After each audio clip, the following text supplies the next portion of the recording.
Hey everyone, welcome to the Fighting Dementia Podcast. We're a podcast for those living with dementia or those supporting someone living with dementia who are in the early to middle stages. I'm Leon, one of the presenters. Hi, I'm Fran and I have Alzheimer's and mixed dementia. And I'm Tom. I was diagnosed with mixed dementia 8 years ago and I'm living really well with it. Hey everyone, welcome to the podcast. I'm Tom. Hi, pleased to meet you. I'm Fran. And it's our pleasure to welcome Sania with us today, who works at the Alzheimer Society. Hey Sania. Hiya. Pleasure to have you here. Do you want to tell us a bit about yourself and how you ended up doing the work you do and the work that you do? Yeah, sure. Thanks for having me. Nice to meet you all. So my name's Sania Rehman. I'm a local services manager for the Alzheimer Society. I work on, I lead a project called SAHARA, which is the South Asian Dementia Support Service for the Alzheimer Society. And we're based in Greater Manchester. So we cover all of the area of Greater Manchester, which if you live in Greater Manchester, it's made up of 10 boroughs. So we support the communities within those 10 boroughs. And the reason, so my background is actually, I was an IT programmer, a programmer, for over a decade, but just wanted to do something a bit more rewarding. And dementia is something that's always been very close to my heart because of my grandfather's. So I've got lived experience of caring for someone with dementia. So it just kind of all made sense, to be fair. So I've been with the society. I'm in my fourth year, and I love what I do. I love the people that I meet and get to support and be part of a brilliant cause. Mm-hmm. Absolutely. You say your grandfathers had Alzheimer's or dementia. Did they get help from somewhere or did you just do it as a family? Because we've found when we're been looking through all this, that a lot of different cultures have different ideas about looking after somebody, or some people don't recognise it as an illness. Yeah, so Fran, I have, I suppose, a very unique perspective on dementia. So my paternal grandfather, who I lived with for most of my life, was diagnosed with vascular dementia following a stroke. And this is going back maybe 20 years, more than 20 years ago. And at that time, we didn't understand what dementia was. So we didn't get any support. We had a social worker who didn't understand our culture, our faith, the family dynamics. And so it made the dementia journey challenging.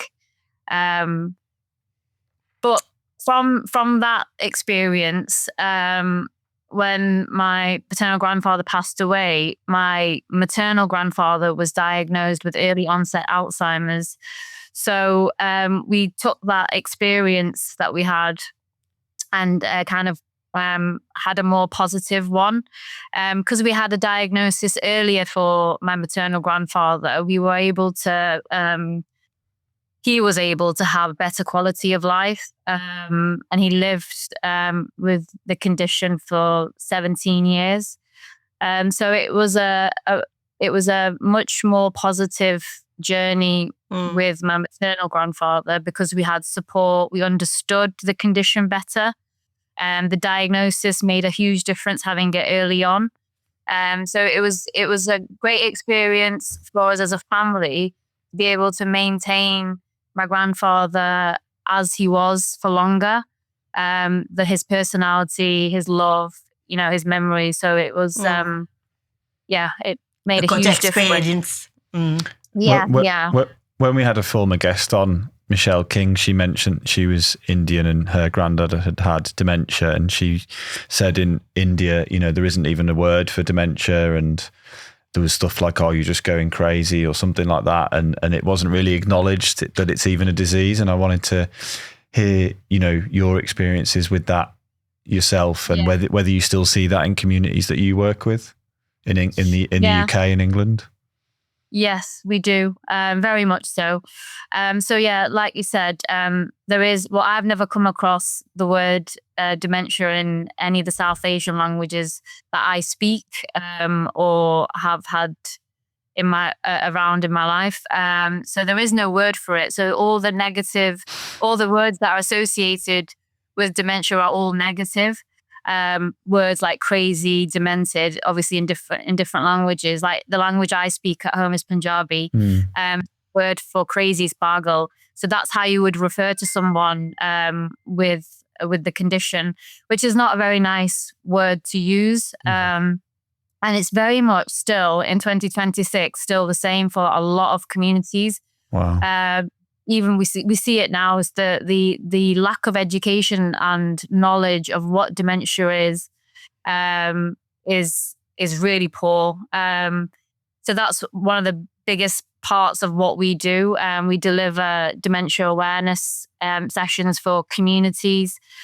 So whether that's a community group, a faith group, places of worship, we work with prisons, we work with schools, hospitals, GPs. We even have what we call training, but it's kind of awareness for professionals as well, kind of the cultural aspects, kind of cultural competency and humility as well with when it comes to when they have, have someone that they're interacting with who has the condition. So it's a biggest kind of thread of work that we do is making sure that people have the right knowledge to be able to then live better with the condition, because you can live. I've seen it, firsthand that you can live well with the condition. So it's making sure that we get there early as possible. Yeah. It was very difficult in the beginning.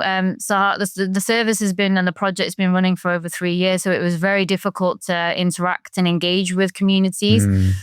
The course of over 3 years, we've built great networks with other organizations and the community, and we're doing amazing things at the moment. We even run memory cafés, which are dedicated to South Asian communities. So it's been an interesting journey. Yeah. I was diagnosed 9 years ago and I feel great. I'm active. Yeah. I play golf, I cycle everywhere. I just feel fine. I do have some problems, like memory-wise, but apart from that, I feel really healthy. Yeah. And that's what we want. We want people to feel whatever they're doing, to make sure that they are still having that independence, having that freedom. And for a lot of people, not just South Asian communities, but for a lot of people who are living with dementia, to have options and have choices still. A lot of people, when we're speaking to people, say that, I don't have a choice. This is what I have to do. But you do have choice. Yeah.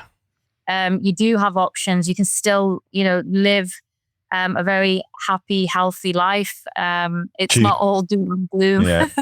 That's what we're trying to do here by doing this podcast. Prove to people you can do whatever you want with a diagnosis. Yeah. You don't have to sit in the window and look out the window all the time. It's an important message we hear again and again from guests that we have on that also have been diagnosed with dementia. Remember George was like 11 years in. Yeah. Peter was 12 years in. The idea that just because you get diagnosed doesn't mean everything needs to stop or change. In fact, it's the opposite. You need to increase the amount of exercise, social activity, hobbies, interests, learning new skills, thinking about your diet, the stuff that we talk about all the time. So and I think that's even more in a community where dementia is not even necessarily recognised. I was going to ask, it must be even more challenging. I was going to ask, now that you have, second and third generation South Asian families, like I can imagine my 14-year-old, if he saw his dad and had seen some YouTube clip about dementia or whatever, he might be more sort of open to discussing it and saying, hey, I think granddad might have dementia, or a 20-year-old or something like that. Is that changing in any way with sort of second and third generation South Asian families? Yeah, definitely. So I'm a second generation, and then I've got 3 children. I've got 3 boys who are third generation. My what I haven't mentioned before is actually my mother-in-law was diagnosed with vascular dementia 3 years ago. So when I say it's been a part of my life for a very long time, I've had dementia running through my life. So my mother-in-law who lives with us, so she was diagnosed with vascular dementia 3 years ago. So my children are around her, obviously all the time. She's in the house. So they learn a lot from me. It's an important part of what we do professionally, but also personally, to make sure that our younger generations have, the kind of education. So they've got those tools to be able to look after themselves, or if they're caring for someone or around someone that they love that is living with dementia, that they know how to support that person in the best way. So that's why so it was last year in January, we developed the school program. So we work with schools all over Greater Manchester. So that's primary age and secondary as well, to make sure that we just deliver a very basic version of our dementia awareness workshop to younger people, to make sure that they understand what it is. And the great thing actually, especially with the primary school children, what we've found is that they actually know a lot more than we anticipated. The enthusiasm, the kind of curiosity around dementia, so many questions. More than just sitting in front of someone or standing in front of someone and presenting. What we like to do is the conversations that we have are more meaningful. You can learn so much from a conversation. So making sure that we've answered all their questions, their minds are curious, which I absolutely love. So it's just making sure that they have the right information. And what we find, I can't obviously attest to other communities, but in our communities, the youth are the kind of the magic power, I suppose you could say, because the older generations actually listen to the younger generations, because it's a way for them to interact. So they're more likely to listen to them. So making sure that the younger generation have the right information and they're well informed actually helps cascade that information up to older generations. So it's the generations now, like even my generation, are more aware of what dementia is. Still not where we would like it to be, but a great start to it. Yeah.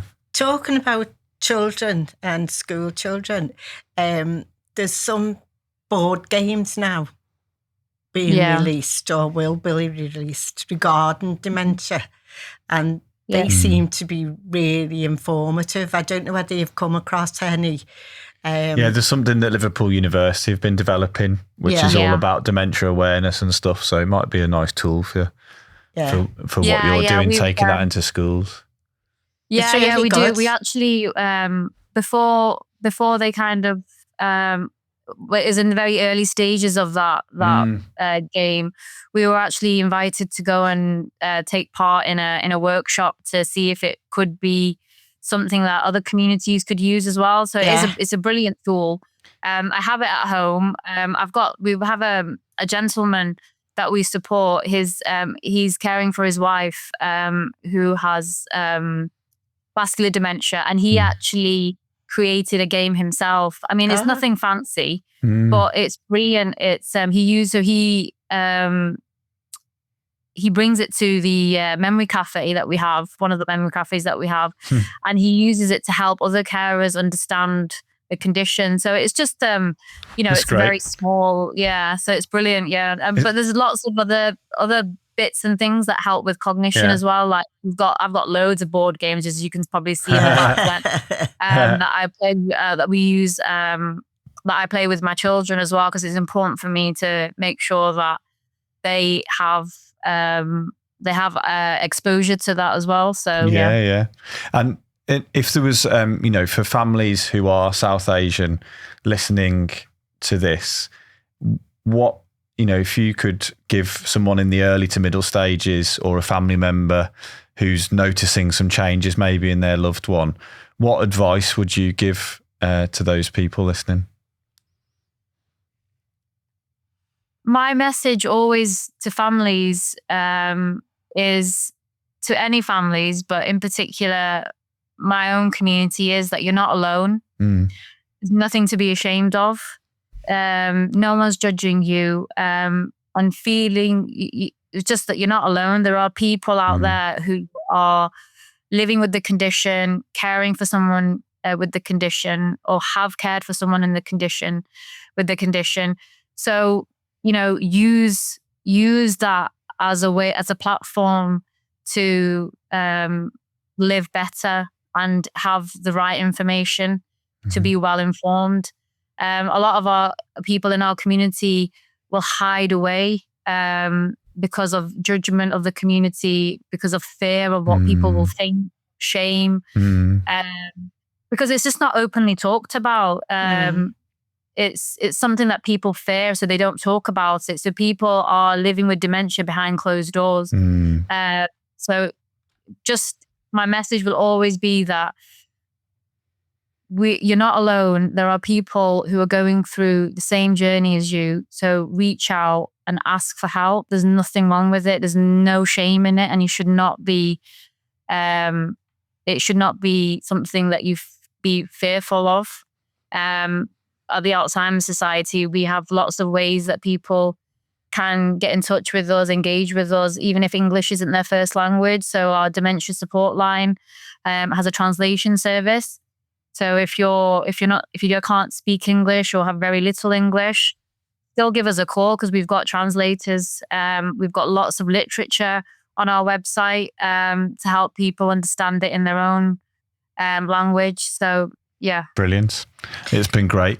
Yeah. It's really nice to have you on. We take a short break there. We normally then watch a video from a past episode, if you don't mind sticking around for that, and we'll have a quick chat. Yeah.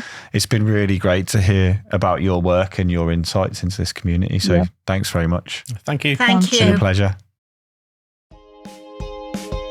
We really hope you're enjoying this podcast. We want this to be one of the best free resources for any family affected by dementia. With your help, we can build the biggest community in the world for supporting, guiding and comforting everyone who faces cognitive issues and the people around them. So please hit that subscribe button or share it with someone who needs it.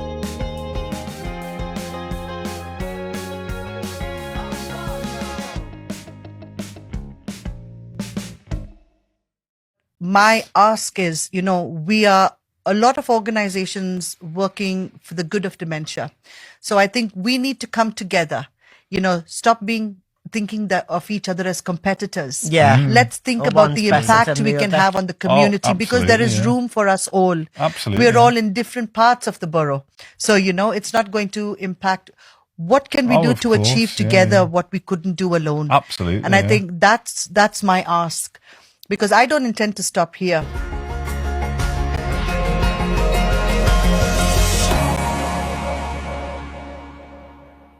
So that was a clip from Michelle, who runs a Dementia Day Centre, and has definitely got some big views and a lot of energy for change. Certainly has. Force of nature, I think we described her as just there in the break. Yeah. But I wondered, from your experiences, have you seen much collaboration in the communities and the organisations that you work with, around dementia and supporting people, and especially with how difficult it is with people denying it and stuff, how you've found organisations coming together in the communities that you support? If I'm being honest, not as much as I would have hoped. In Greater Manchester, we've seen lots of work being done around South Asians and dementia. But no one there's no one, I suppose, one golden thread through all of the work that that has been done in the past. So when SAHARA was born, I suppose, that was one of the things that we had kind of researched and looked into, like why we've got all of these great organizations, all these great people doing lots of different pieces of work around dementia care and support, why are they not kind of collaborating? Where's the partnership? Where's the kind of co-production? There was no involvement. One of the things that we noticed was there was no involvement with people living with dementia, but it made sense because a lot of people in our community don't talk about dementia and would not want to be labeled with dementia. So, but what we have seen in the last 3 years is people who have now kind of are more willing to work with us now. And we've got local dementia charities. We've got the bigger dementia charities who all want to learn from what the project side of things with SAHARA, what we've learned, so the best practices.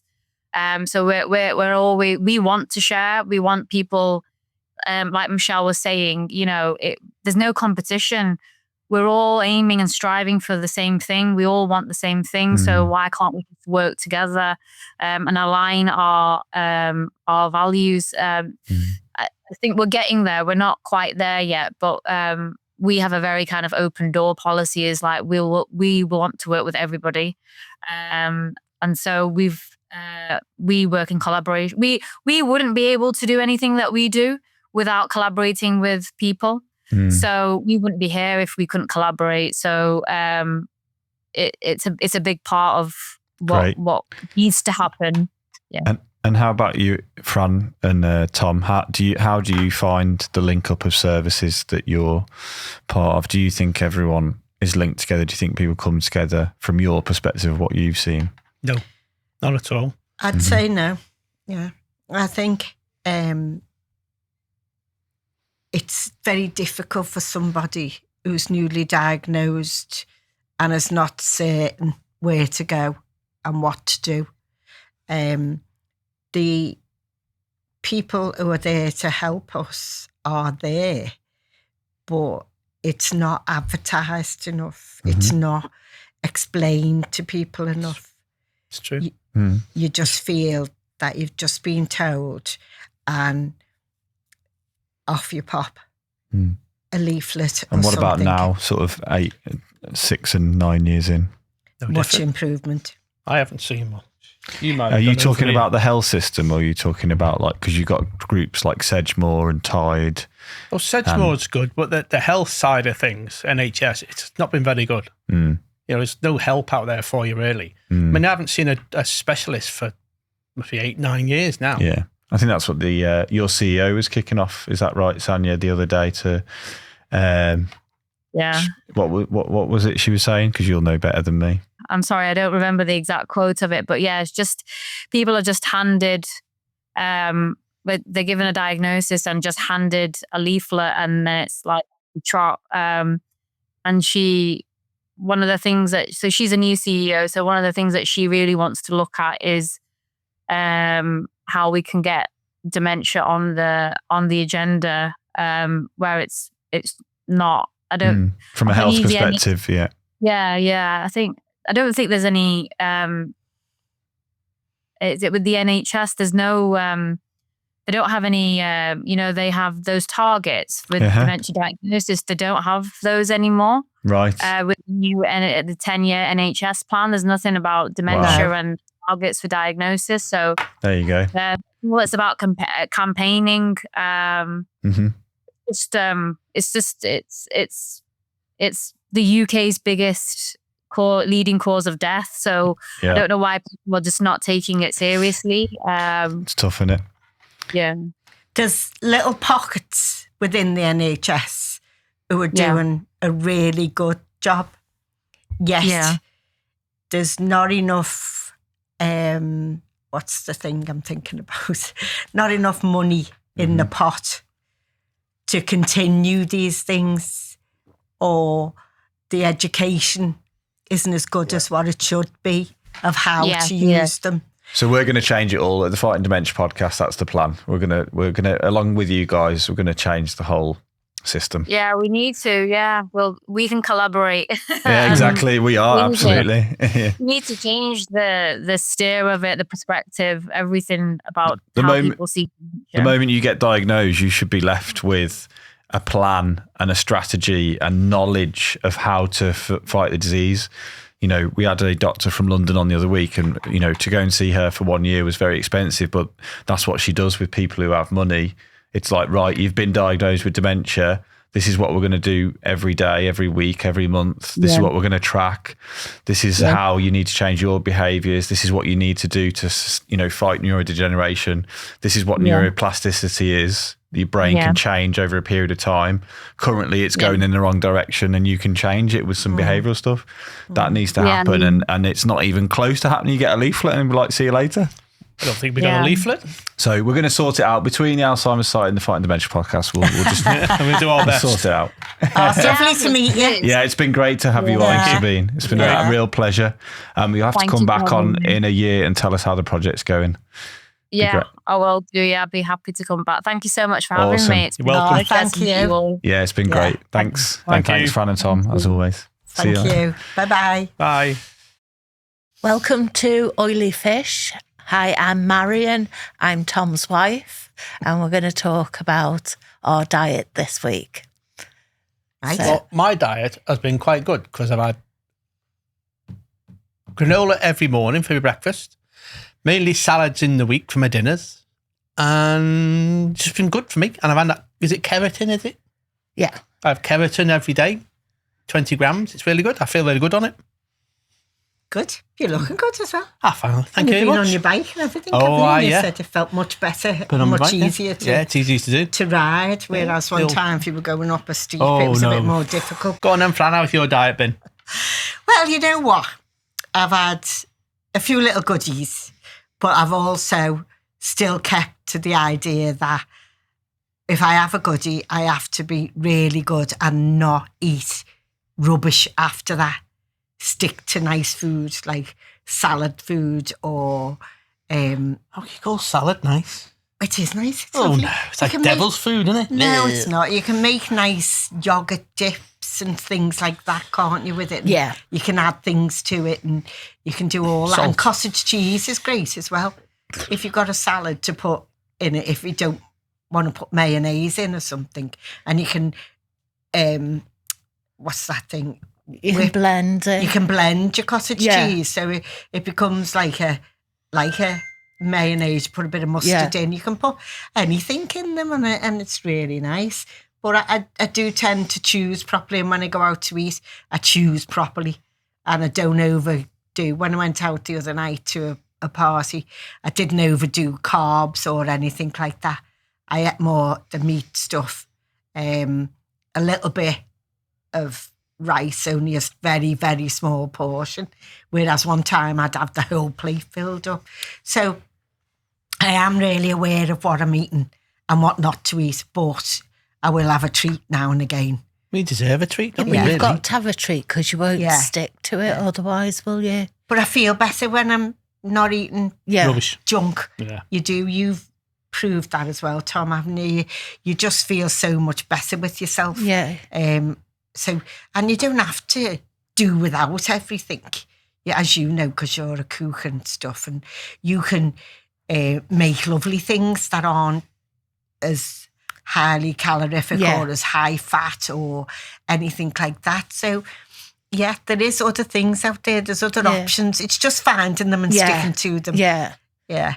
But don't ever, think, oh, well, I can't have that because it's such and such. But I am aware now that if I've had that, I'm not going to have it for the rest of the week. No. I'm going to just do what I have to do and eat healthy.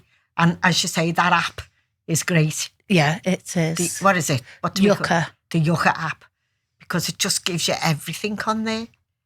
I know, because we, last week when we went shopping, we had a look at some meals in the freezer, just like something for quickness if we needed it. And we used the Yuka app and said, no, I'm not having that. Yeah. Then we went to like a high protein one and that came out excellent. So we chose that instead. Yeah, yeah. I take it with Daisy, my granddaughter. And knowing she wants the sweets and things, I put it up on the app and she goes, oh, and then we go off to look for something else. Because they're full of processed Full of rubbish. Rubbish and muck.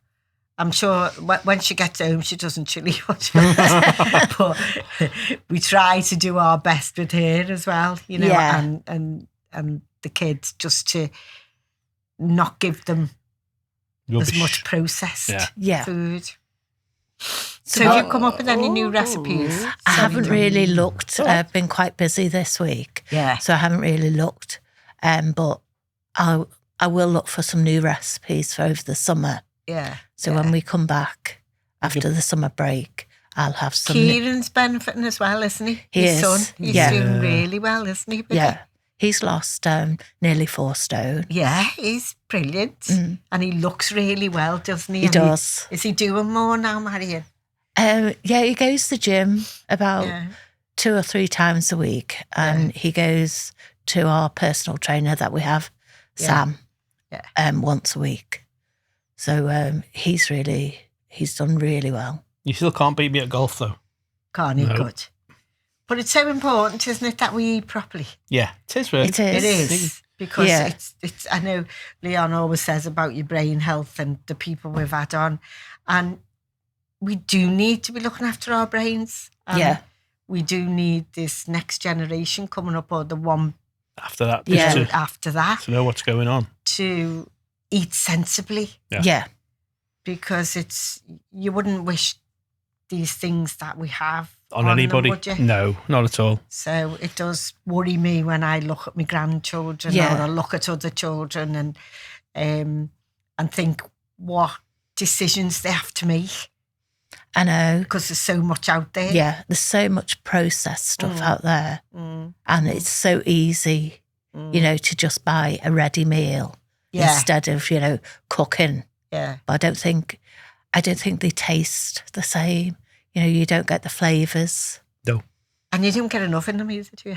No, not really, no. No. But in our house, you can walk over your dinner. Put a flag on it. Yeah. And get to the top. Yeah. So you're going to carry this on over the summer? I am, actually. Yeah. I want to feel healthy in the summer. Because I want to have the kids round and do things and, you know, have nice food and stuff. But, you know, we'll barbecue and do things like that where we don't have, you know, obviously we'll have a few treats stuck in there. But I just want to feel comfortable. Yeah. And feel well. Am I going to carry it on, Marion? You are. Oh, well, that's nice to know, isn't it? Yeah. Yeah, but you're enjoying it now, aren't you? I am enjoying it, dear. I'm also enjoying my cycling again. Yeah. Yeah, because you've gone off it a bit, haven't you? Yeah. You should come with me, dear. I will do. See, it's on tape now, so you've got to go. Well, I've got a few days off next week, so we'll go out next week. And you've got no excuse, because you've got an assist bike, which is that. No, we went out the other week, right? Yeah. And I was behind man. I could see her that big in a distance. She just left me. Good. Terrible. No, she's getting on there, aren't you? Time before then, we were going out, and she went to the pub and just let me go on my own. Bugger. But you only had a diet tonic, didn't you? We didn't have anything because we couldn't find Tom. Because I went home, you see. I was Tom sensible. went home. Me and Kieran said, we'll stop at the pub because it was a nice day and we're going to have a soft drink. And then we couldn't find Tom. Because I went home, I was sensible. You pedalled past, had you? I did, yeah. He did, yeah. Okay then? Yes. Looking for the yellow jersey. Well, yeah, something like that. Okay, you happy with that, dear? Yes. So, thank you very much. That's the end of Oily Fish. Thank you very much. All have a lovely summer. Yeah, have a good one. And eat the right food. If you want to. Yeah. Thanks for listening to us today. Hope it's been useful. If you have any questions or comments that you wish to make, just contact us on social media. Thanks again for listening today. Just a reminder to do your own research. We always take guests, scientists, researchers, people supporting people living with dementia at their word. They might talk about things that are new in science. They might talk about things that have really helped them. So just a reminder, do your own research. And thanks again for listening.